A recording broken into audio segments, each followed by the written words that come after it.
Somebody call the police because GM Saleh showed no mercy in this one. This game is a match between GM Saleh Salem from the UAE and Sharma Ayush, international master from India. Very strong player, and they recently battled it out in the Qatar Masters. And in this game, Saleh Salem had the white pieces, and he starts with e4, right? His opponent responds with 1 to knight f6, then c4, standard stuff here. In the Indian game, e6, knight f3, b6, setting up the queen's Indian defense to fianchetto the bishop to b7 or to a6 in some lines, and to exert pressure on the d5, e4 squares. After b6, then we have a3, um, not considered theoretically the most played, but a3 has its own ideas in that it stops bishop b4 ideas, which is typical in the Namzo, and just hinders black from getting this bishop out with bishop before a3 and bishop back to e7. So that will immediately tell black, okay, you can't place your bishop there. So you're either going to place it on e7 or d6. 3 then, bishop to a6 as discussed, and now we have queen to c2. Queen to c2 then, also just adding a defense to c4 as the bishop is attacking on c4, as well as queen to c2 opening up maybe for e3 and bishop d3 ideas down the line, eyeing perhaps on h7 if black decides to castle on the king side. After queen c2 then, the bishop drops back to b7, as is natural in these structures. Knight to c3 then, and c5, striking white's d4 pawn. So white has an option here now. Yes, you could discard it and just develop your bishop maybe. You could capture. But capturing is not really good because then you're just giving black a chance to bring out their bishop for free, and the game is quite equal then. You could go d5 too, but then it just liquidates, and black is slightly better even. You could argue after takes, and bishop takes on d5. Black is the one that stands slightly better here, and white doesn't have that much compensation to show. If this pawn wasn't on c5, perhaps, yeah. If on c7, then bishop to f4, and quick development with rook f1, rook c1 to pile pressure on the c file. But this pawn is already so advanced. If bishop f4 ideas, not a problem. You just continue your play down on this side with either ideas of b5 or bishop to e7. You could even go d6, shouldn't be too much of an issue. But with the castling, it gives white slight advantage once again, as now you have to drop your bishop back and this pawn is vulnerable. So perhaps it's premature to go d6, first bishop e7, and then you just castle your king into safety after, let's say, rook d1. You would go, you could go bishop to e6, that's e6, or you just drop your king into safety. Not the problem. Oh, yeah, bishop e6 because the rook is attacking, and then thereafter you would most likely castle your king into safety, and the game continued with black being slightly better. So we have knight c3 then, c5, and here Saleh Salem goes e4, just taking control of the center, full control. So now c takes d, which is correct, knight takes d, and now we have bishop uh, to c5. So this developing move comes with a tempi attacking the knight that is vulnerable. All right, after bishop to c5, then the knight drops back to f3, and now we have knight to c6. So everything is still fine, everything is still all right. b4 then, attacking on the flank, attacking the bishop. Nice move here because b4 is also developing this bishop to b2 on the next turn. But we first see knight to d4 and queen to d2. Yeah, it's not advised to capture because after capturing bishop d4 and there's a lot of pressure on this rook on a1 because as the knight's pinned to it, then you'd have to go queen d2, which is just a bit uncomfortable because the bishop keeps his control here. And we might think, okay, let's go f4, but that's just bad because now we just lose this pawn and we're too slow. Capturing here, well, we just lose our rook for nothing. There's no compensation. So after knight to d4, we have queen to d2 then, and now simply knight takes on f3, g takes f3, which is forced, as it comes to check, and if you don't capture, you lose your queen. And now bishop back to e7.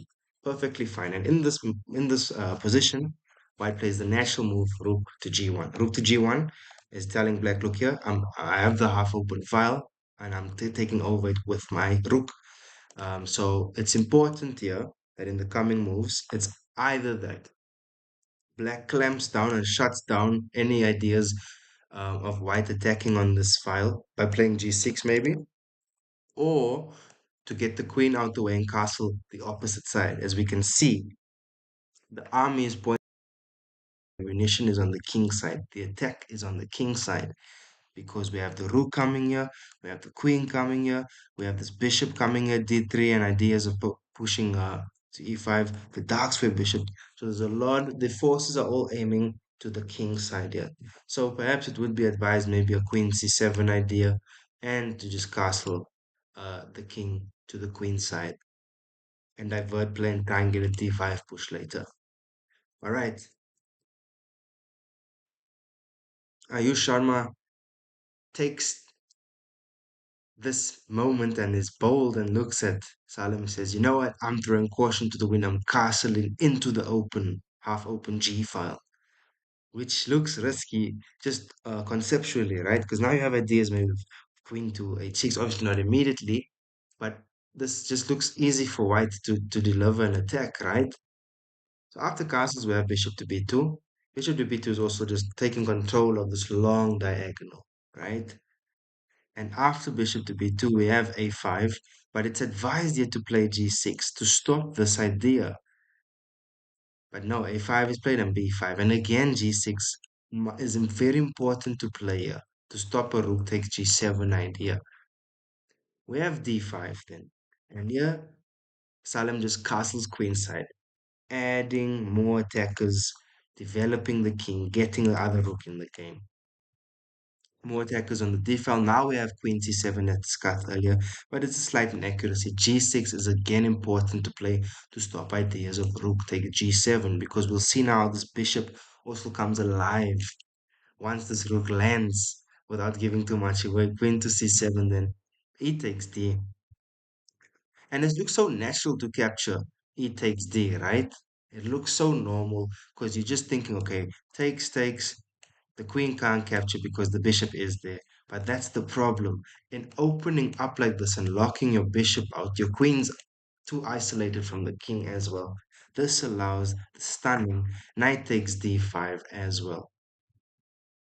And now, if you capture here with knight takes, well, rook takes g7, and you're getting windmill checkmated. You're losing so much material, right? It's bad, because then bishop d3 is coming.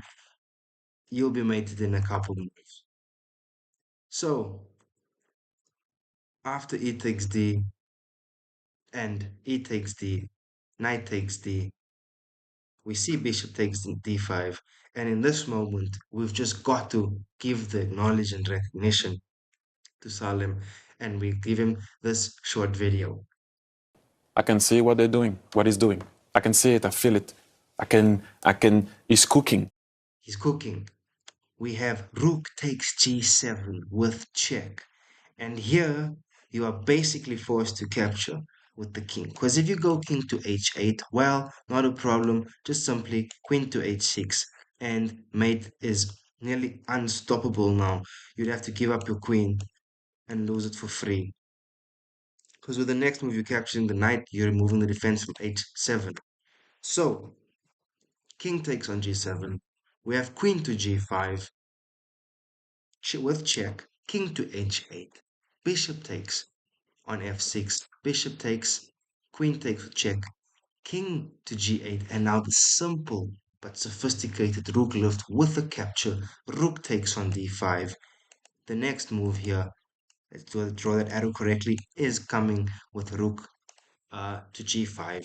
We have rook to e8 then, and in this position on move 24, after delivering the beautiful rook lift g5 check, Ayush Sharma resigned because after king to f8, the position plays itself out. King to g7, queen to g7 check, king to e7. We have rook to e5 check.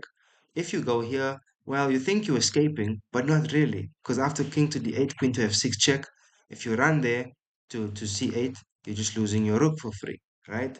If you guard this way, well, even worse. Now you get king queen to h8, you run to d7, and now rook to d5, and it just the house comes crumbling and falling down. Queen takes a8. You could even start with a check first, not a problem. Get your piece out. Takes, you give another check. This is just bad. King to f7, and now we have queen to h7. This position is humbling. King to f8. Queen to h6, more check. You could have even captured an a8 early instead of going bishop to h3, but I'll show this variation. Uh, let's say rook to g7, and now we have the beautiful, beautiful, beautiful move, rook to d7. Not much to do here. Yes, you could capture on c4, but the checks run out very quickly after king to d2. There'll be a couple of checks you could give, queen to f4, but you just give up your queen. And there's not much to do. Rook takes maybe, yeah, but then you're just taking back. This is comfortable for white to win from here on out. After, let's say king to 7, you just go queen e4, and you pick up the rook on a8. And that's GG's. So on move 24, then the Indian international master resigned. And we've got to say that this was a masterclass in preparation as well, as Saleh Salem didn't even spend 30 minutes achieving this position. So he was in prep in this Queen's Indian defense here. It all started with this g6 not being played delayed for 2-3 moves, and that cost him the game. So important lesson here.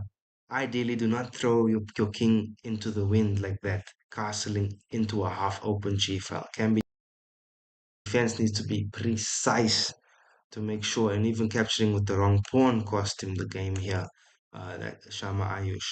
So, yes, guys, thank you for tuning in.